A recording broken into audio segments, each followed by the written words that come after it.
Even though the Chennai fans this season haven't had much to celebrate, this particular game, Chennai versus Kolkata Knight Riders, did give them something to celebrate for sure, with not only Chennai winning their third win of the season, but more so because their favorite player, their inspirational captain in MS Dhoni, towards the end of his career, surely once again finished the game for them and finished it off in style. 8 needed of the last over, and he hits a 6 of Andre Russell, and then even though he didn't hit the winning shots, that was hit by Anshul Kamboj, but MS Dhoni ensuring that he's there till the end and taking his team home on what was a low scoring encounter, chasing only 180 in the Eden Gardens. But while MS Dhoni may have provided the finishing touches, even though Dubey also chipped in with a handy 45, you'd have to say the star of the show for Chennai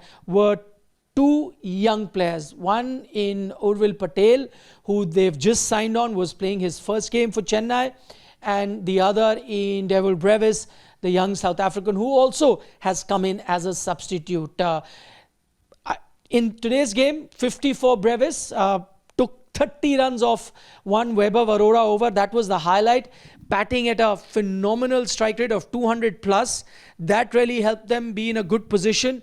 And then, of course, the way you had Urvil bat at the start, playing his first game, 30 odd at a strike rate of 280. I think these two batters and the impact that their innings had allowed all the rest of the batters, whether that was a Dhoni, Dubey, or Ravindra Jadeja, to really stir the ship home. While Chennai have a lot to celebrate, I think what they have gained from this particular game going forward is a lesson that invest in these youngsters. These youngsters are the way forward, not some of the dad's army type of players that you had got in the auction. They will not really serve you well going forward. For the next 2 seasons that are going to be there, invest in these youngsters. 2 I've already named, one in an Ayush Matre as well. Maybe some of the ones that are injured will also come in. There's an Andre Siddharth, Vansh Bedi might come in. So stick with those sort of players for the future, and that will serve you well. While that's a lesson for CSK, plenty of lessons for KKR and where they have been faltering. Today, for example, they had CSK on the mat, 60 for 5, chasing 180. They had no business winning from there. So I think, one, the KKR bowlers not executing their plans. Weber Varora going for a lot of runs. Harshit Rana going for a lot of runs.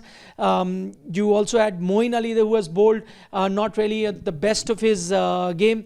And so the biggest problem for KKR got highlighted, that they're effectively playing with 2 bowlers in Varun Chakravarti, Sunil Narayan, and they can't expect to win a game if they only go with these 2 bowlers. Some mistakes, as I said, KKR made. One, if I were Ajinkya Rahane, 8 needed of the last over. I know it may have been a lost cause, but I still would have gone with someone like a Moeen Ali over an Andre Russell. I know it would have been a risky strategy. I know Moeen did not have a great game so far, but a spinner would have had a better chance against MS Dhoni to probably defend that. A fast bowler was never going to be defending that against an MS Dhoni, and I think that's where he made a mistake. Secondly, in terms of the toss, now that might come back to haunt the KKR team. We know that Eden's outfield is very fast. The boundaries are very short, especially the straight boundaries. There, 180 would have been tough. I know it was a tricky pitch, but probably they miscalculated. Had they won the toss and chased, which would have then allowed them to optimize their batting to the fullest. That is what they were unable to do. They didn't know what was the right target. They didn't optimize their batting. Manish Pandey coming in at that situation, getting 30 odd at 120 strike rate. Probably an Andre Russell, if he came in a bit earlier, could have really upped the tempo, could have given you more runs. A Moeen Ali in your batting order doesn't even get utilized. He doesn't even come out to bat. So you could have utilized all that and probably gone to Manish a little later. You also had a Harshit Rana who could throw his bat, but you kept him as a substitute. He wasn't part of your batting 11. So some of those big mistakes that Kolkata really made. And also in terms of their bowling, as I mentioned, one about Moeen Ali giving the last over, or for that matter, earlier in the game, you could have tried a Ramandeep. He's an all-rounder, but we haven't seen him bowl at all this IPL. Weber is not having a good day. Russell hasn't been at his best. Moeen is going for a few runs.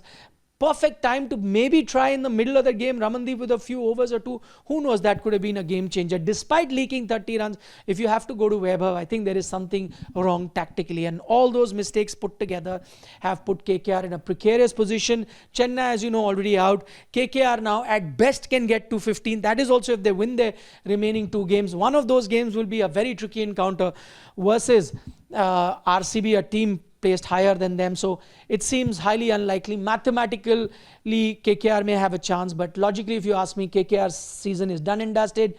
Firstly, to win those 2 games. Even if they win those 2 games, they have to hope for certain other results to go their way, which I don't think is happening. Defending champions clearly will not be able to defend their crown this time. And a lot of it is their own doing. They had a good team, but their execution, planning, tactically, they were found wanting on multiple occasions.